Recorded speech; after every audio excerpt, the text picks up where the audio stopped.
Now, the particular talk that is going to be given to you is entitled, really, Become Fully Awake and Focused on Jehovah and His purposes, despite what?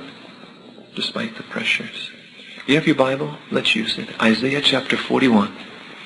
I ask you to turn there, and as you do so, I'd like to tell you about Mary. Mary is a Christian woman in her late 40s.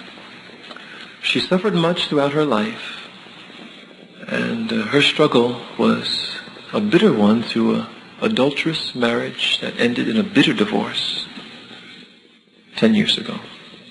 It left her solo as a parent, single parent, to raise not one as a parent, single parent child, not 2 children, not 3, but 4 children on her own. She has to deal with a thing that maybe some of you might relate to. It's called loneliness. When the children are gone to bed, when they're at school. And sometimes that hangs heavily on her mind and on her heart emotionally. 10 years have gone by and she's still alone. Mary wonders sometimes whether Job has forgotten her, whether he still cares about her and her 4 children, fatherless children. Maybe you're not in Mary's circumstances, but can we all feel for Mary? Have sympathy for her feelings? Because all of us have trying circumstances, and sometimes we have to deal with pressures that go longer than what we felt they would have gone, what our minds should have gone. And sometimes we're still dealing with pressures that we thought somehow Jehovah would have changed or alleviated somewhere along the line. And we might all wonder just when and just how Jehovah's going to act for us in our behalf. We have Isaiah. Let's look at verse 9, verse 10. It goes back in time to the nation of Israel, but really by extension we can apply these phrases to ourselves. You'll see. Verse 9 reads this way. You whom I have taken hold of from the extremities of the earth, and you whom I have called even from the remote parts of it. And so I said to you, you are my servant. I have chosen you. And I've not rejected you. We might pause there. Sometimes, even though mentally we're not supposed to say this, but we might feel emotionally abandoned sometimes. Very alone. Sometimes if we're just struggling through situations and you're wondering if anybody's there, if anybody cares. And you know they do. And you know Jehovah's there, but sometimes you just feel that way. And Jehovah says, what? Listen, I haven't rejected you. I've chosen you. What a nice reassurance. But look at the next verse. Do not be afraid, for I am with you. Do not gaze about, for I'm your God. Now, we can pause there again. When a human gazes about, what does that mean? That means usually they're at their wits' end. Their minds have raced in terms of trying to deal with the situation and trying to, well, maybe I can do this and I can do that, or maybe they've run out of maybes. And they tried this and they tried that and it's not working and this is not working and the problems are getting worse. Maybe it's financial, maybe it's health, maybe it's with family members. Maybe it's internal. And it's like everything's going wrong. And Joseph says, listen, don't gaze about. Why? I am your God. Look at the next verse, the next part of the verse. I will fortify you. I will really help you. I will really keep fast hold of you with my right hand of righteousness. Job was so sensitive to our situations, you know. He reassures us emotionally, mentally. Listen, you don't have to gaze about. You're not lost. I'm with you. I'll strengthen you. Reach out your hand. I'll hold your right hand. Fantastic Father we have. And we need those reassurances so often. You know, David, you saw a picture of him in the Watchtower just a few weeks ago. In the 56th Psalm, in verse 8, he was under such severe pressure I mean, we could almost say it was from within the congregation, from higher up. King Saul chasing him. And you may have had a problem with another sister or brother at some point in time in your life. I hope it's not now, and you may feel very exhausted from it. It usually takes its toll on us emotionally, mentally. And can you imagine David? Here's a brother, fine brother. He's in some cave, and here's like the king chasing him, wants to kill him. I mean, this shouldn't happen, in the truth. It's not supposed to happen. But it's happening. Under such severe pressure that in Psalm 56 and verse 8, the B portion, David says, "Do put my tears in your skin bottle." All these things are written in your book. David was at the point of tears. Now, this is not a sister, this is a brother, one of these spiritual giant types. But the pressure mounted to the point where it broke him down. He's crying. And it's interesting, if you look up in the inside book, skin bottle, it's just a container made out of a skin hide. And they use it for like milk or wine or water, cheese, things like that. And ancient skin bottles are of various sizes and shapes. And isn't that like our problems? Our problems have various sizes and shapes, but usually aren't they too big a size for us?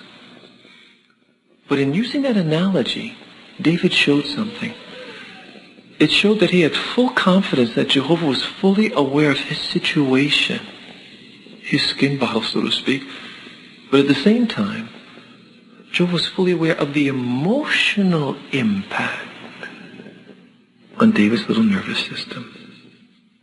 And you see, even though we're here close to one another, and you seem like a nice warm congregation, sometimes you don't know what one of the brothers or sisters is feeling on the inside. They said, "Hi, how you doing?" But that may have covered what you did not know on the inside.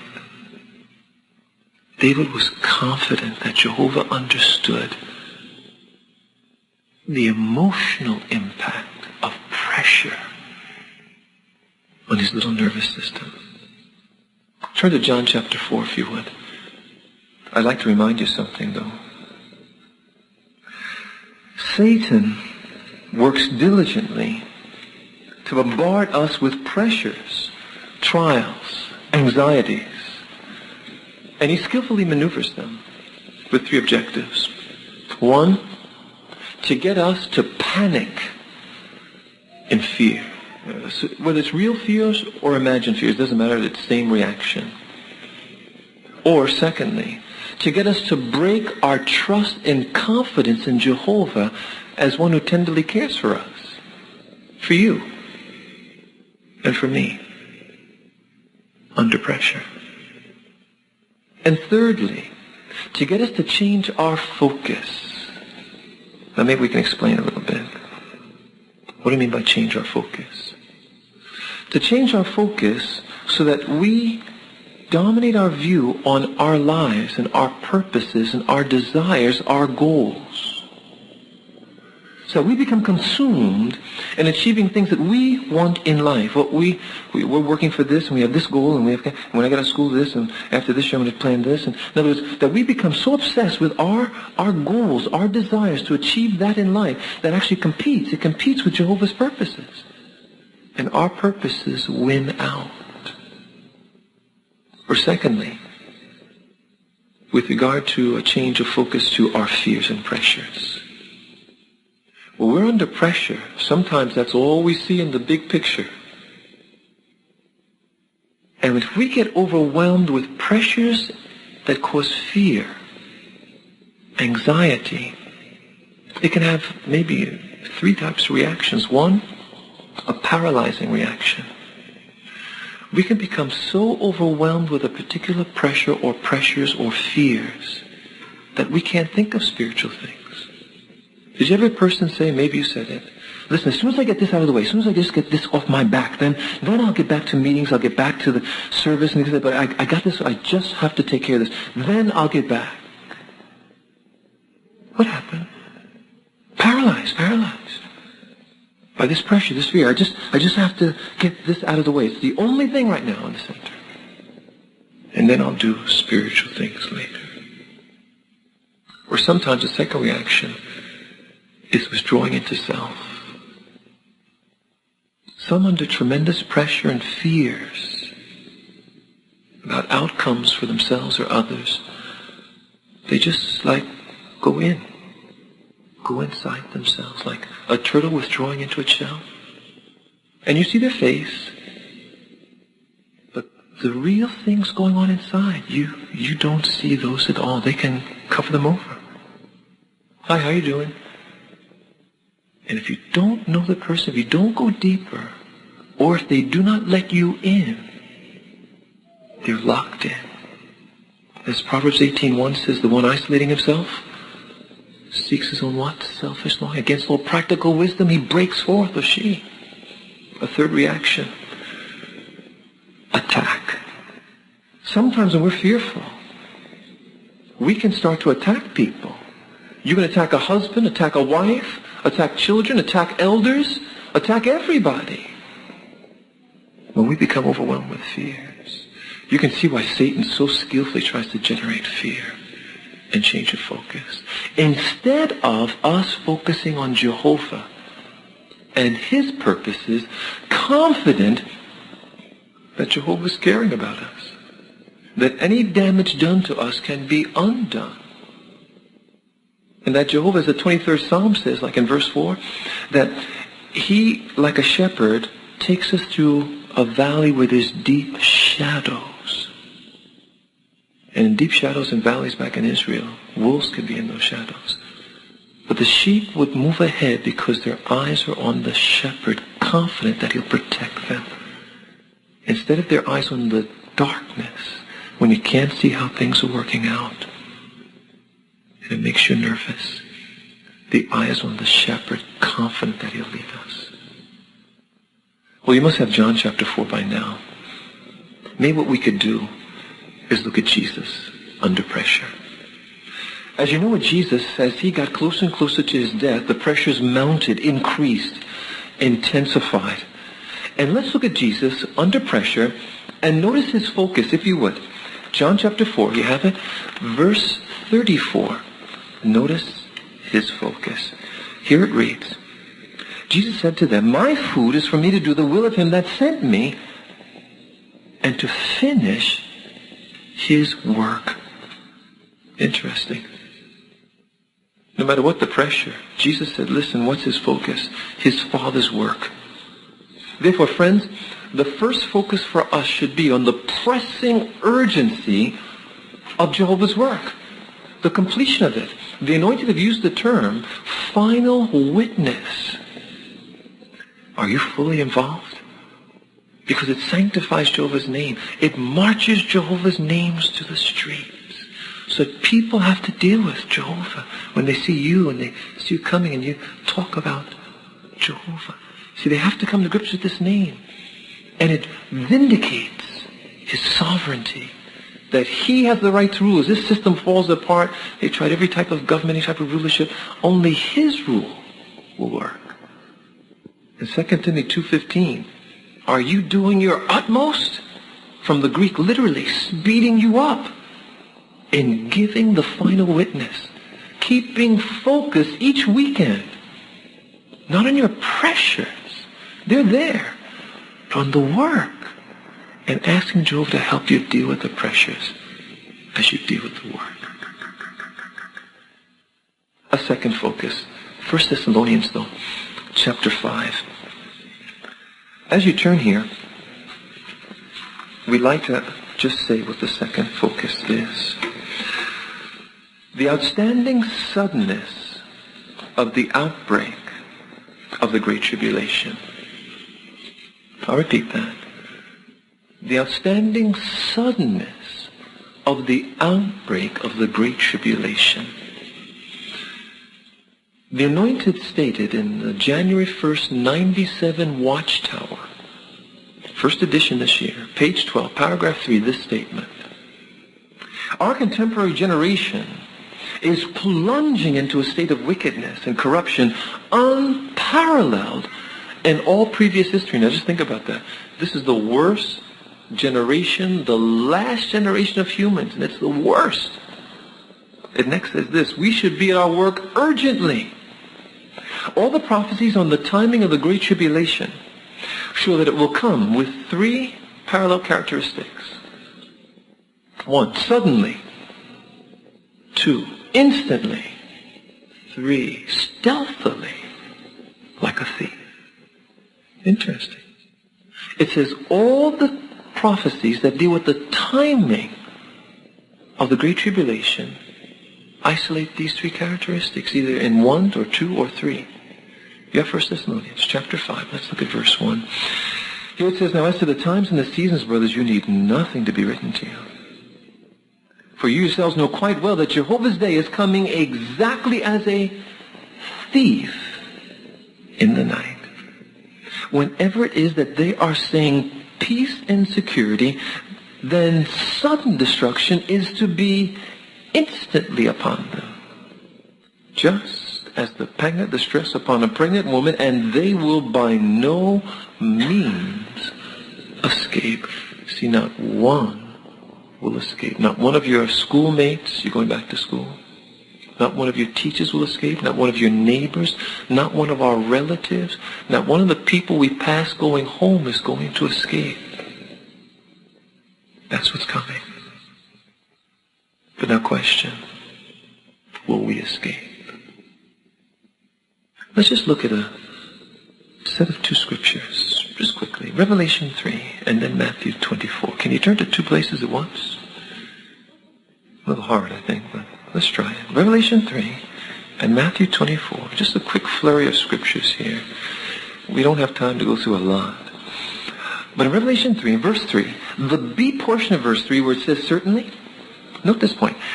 Certainly, unless you wake up, I shall come as a thief, and you will not know at all at what hour I shall come upon you. Now, it's of interest that Paul said in Thessalonians, Jehovah's day is coming as a thief, right? But in Revelation, Jesus says, listen, I'm coming as the thief. And Revelation 16:15 says the same thing. And elsewhere again. But he says, unless you wake up, I'll catch you. Matthew 24, verse 43 and 44. Now, we commonly use Matthew 24, but maybe not these two verses. In verse 43 and 44, it says this, but know one thing, that if the household had known at what hour the thief was coming, he would have kept awake and not allowed his house to be broken into. You see, the thief keeps coming back, huh?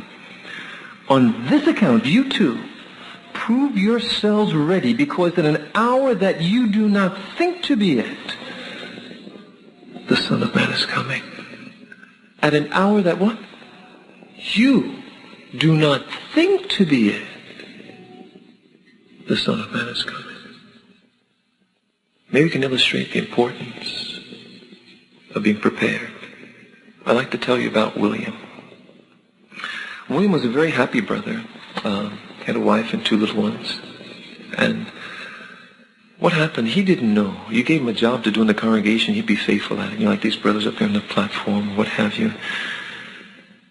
And he didn't know that the brothers were thinking about, possibly recommending him as a future ministerial servant. He didn't know. They were watching him. They saw his faithfulness. Happy brother, smiling brother. Then what happened? It's almost like on the drama at the assembly. News came through his job. There was a now threat. Job layoff. What did William do? Panic, just like on the drama. But when he panicked, this is what he did. He took immediately a part-time job for the weekend, then took a course in the evenings. And you know what happened? He missed every meeting now. He missed every meeting. So what happened to family study? Didn't have time. What happened to daily text? Didn't have time. What happened to family service? It didn't have time. So what happened to the relationship between him and the family, him and his wife? Well, you've heard of communication problems. Communication problems went to the point of raising the voice problem. in terms of no communication problems, tremendous family problems started to break out. In the back of William's mind was this: well, as soon as I finish the courses and we get out of this, financial possibility crunch, I'll get back to the meetings.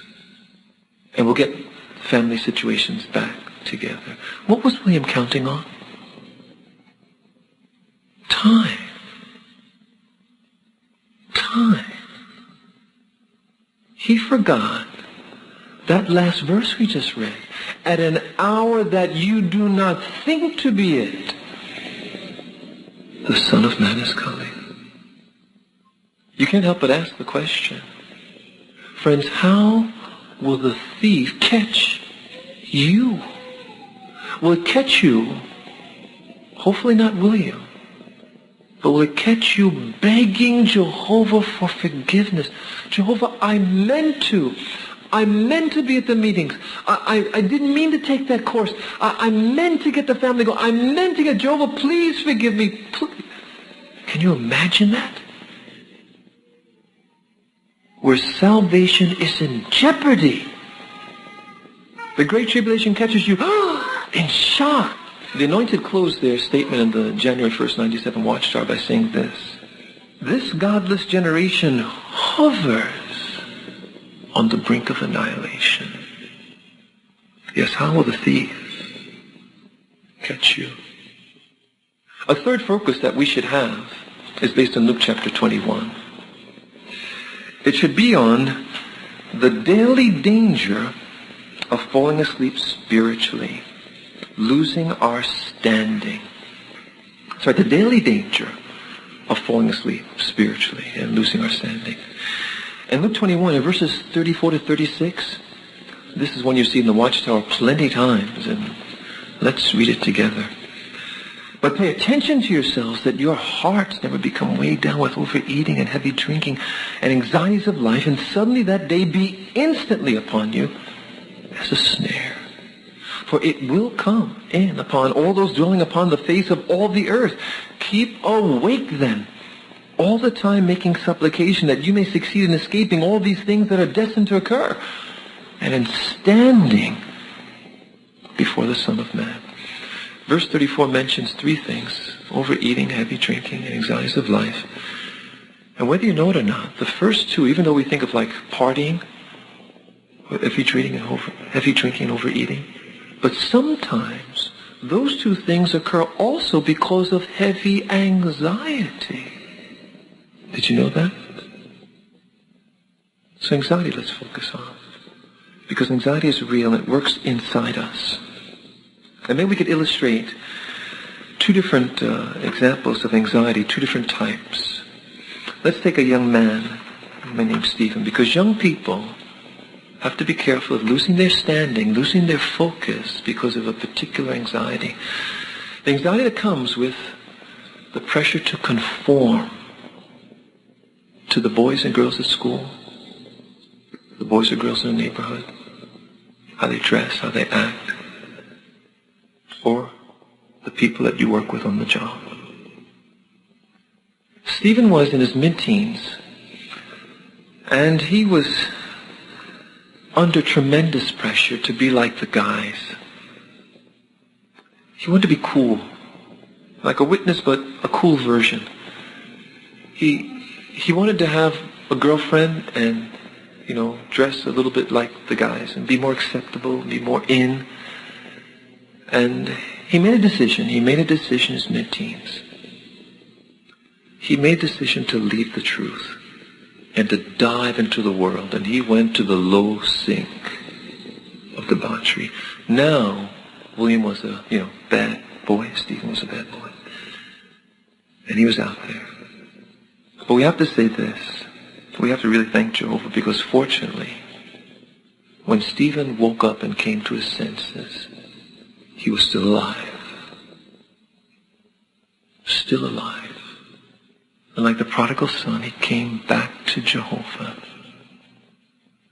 And Jehovah very wonderfully and mercifully allowed him to come back. But now he had a different type of anxiety that you might not have thought. every time he heard a talk that dealt with immorality, drugs, and improper living, Stephen would sit in the audience and start to lose control. He'd start to lose control of his thinking and his feelings, and he'd have feelings of worthlessness, that he shouldn't even be in the kingdom hall, and that he was like dirty, and Joe didn't forgive him. And he suffered with emotional problems because of guilt and shame for years. It followed him into marriage. It affected his family. It affected his health. And finally, during one talk, a scripture must have maybe like a laser hit him. And it was 1 John 1:7, which reminds us that Jehovah sent his Son, and the blood of his Son cleanses us from what? All sin. And he meditated upon that. It helped him change his focus. And he started to go out in the service the way he should, and start family study the way he should, and read the Bible, and even auxiliary pioneered, becoming fully awake and focused on Jehovah and his purposes actually saved him mentally, emotionally, and spiritually, and helped his family too. Friends, do you understand the importance of staying focused on our God, who loves us dearly, who's handpicked every one of us and drawn us because he saw something good in us, even when we might forget that there's something good in us in a moment of depression. But now, when we think of anxiety, don't we always think of money? That's usually what it's attached to. The August 1595 Watchtower made this statement: "Today we live in a time when many feel heavily burdened and loaded down. For some, just making a living consumes so much of their time and energy that they have little left. Family, friends, anybody else. It's almost like a wet rag on a sink, dripping. And so many have to deal with serious illness or afflictions or outright depression." And the society said this: what then if we feel that the load is to the point where it's at the breaking point, where some friends suffer from migraines, ulcers, the pressure shoots up, maybe insomnia where they can't sleep, they get more snappy, they're argumentative. It starts to tell its tale on them. What happens when you get to the breaking point? Philippians 4 and verse 6, Jehovah gives the wonderful reminder. It's a nervous system saver. What does Jehovah tell us? Remember? He tells us what to do with anxiety. It said, do not be anxious over anything. Now, anything includes health, money, family problems, all three problems I didn't mention. He says, do not be anxious for anything. So what do you do? But in everything, by prayer and supplication, you make your petition known to Jehovah.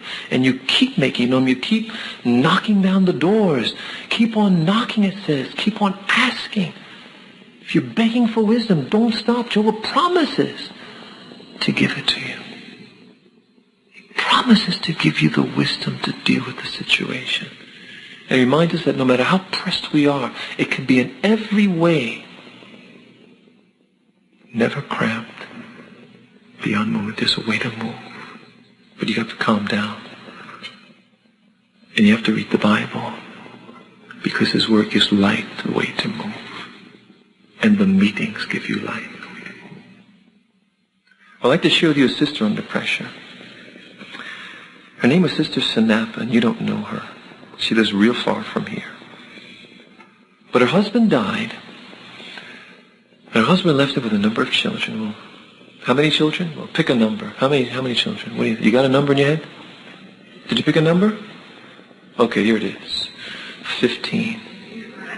Well, I think I would have died after he died. But you just count 15 chairs in this kingdom hall. Did you count 15? That's your tribe. 12 of the 15 are in the truth. 8 of the 12 are baptized. The remaining and the last 4 are all unbaptized publishers. There's even 4 grandchildren. And they study and come to the Kingdom Hall. But wait, there's more. 3 of the children are regular pioneers. And 3 auxiliary pioneer often. What would you say about Sister Sanapa? Wow! What a sis! How does she do it? I'll quote her. We had to plan for Christian meetings and assemblies to say nothing of school. Clothing was a challenge, but with Jehovah's help and blessing, we were able to make new clothes for each assembly. Now, let me pause there. Did they say buy? Make. Can you imagine being in your 20s or 30s and never having had a dress bought in your life? So the economic stress must have been tough. In addition to the emotional stress of losing a husband. In addition to the emotional stress of dealing with age ranges from 13 to 33. And all their different personalities and different times in their life. To help the whole family attend Christian meetings, the older ones generally were given special responsibilities. Washing, ironing, helping the younger ones. But let me give you a quote from her, one of her daughters. Each day, our family enjoyed reading the Bible and reviewing the daily text together. Hold it. Each day they did what? Each day Sister Sanapa did what? She got 15 children together to do the text and to read the Bible. You mean she obeyed exactly what the anointed said to do? The answer, yes. You understand why she had the success rate she did. I'll give you a phrase. The more intense the pressure, the more intense the feeding and the praying must be. Obviously, Sister Sanapa believed in that. It goes on. Every child has a personal copy of the Bible, the Watchtower, and other publications. I listen carefully to all their comments at the meetings, and where it seems necessary, I follow up at home with encouragement and correction. At night, we unite to conclude our day with our family prayer. She did exactly what the anointed said to do. And obviously she was the type of sister whose yes meant yes and no meant no. But you see the results. There's more. The tight schedule, however, does not hinder their desire to share the good news outside the home. In all, various members of the family conduct 57 home Bible studies with people in the neighborhood. What would you say about Sister Sanapa? Wow! What a sis! But do you get the point? She matched pressure with increased feeding and praying. Didn't miss a meeting. Kept the family in routine. She organized that family for the meetings, for school, for the service. Well, friends, we hope that some of these experiences may have helped you. And lastly, I'll share this one with you. We want to stay fully awake and focused, but we're always impressed with some of our older ones. One woman at the age of 70 got baptized and immediately started auxiliary pioneering on a regular basis. Years later, they asked her, listen, you're still going? Wow. What makes you keep going the way you are? You're getting older, you know. These are her words. I felt as though the first 70 years of my life had been wasted. And I did not want to waste any of the remaining years. You get the point? There has to be a lot of things wrong after you get to those 70s, right? With the body. But she was staying fully awake and focused on Jehovah and His purposes despite the pressures. So friends, the Great Tribulation is soon to strike. Suddenly, instantly, stealthily, like a thief. In this generation, we pray that it does not catch any of us shocked. Oh, Jehovah, please forgive me. But rather, fully awake and focused on Jehovah and his purposes despite our pressures. Despite our pressures. Our closing question: how will the thief catch you? Let's sing a song together, song number 107.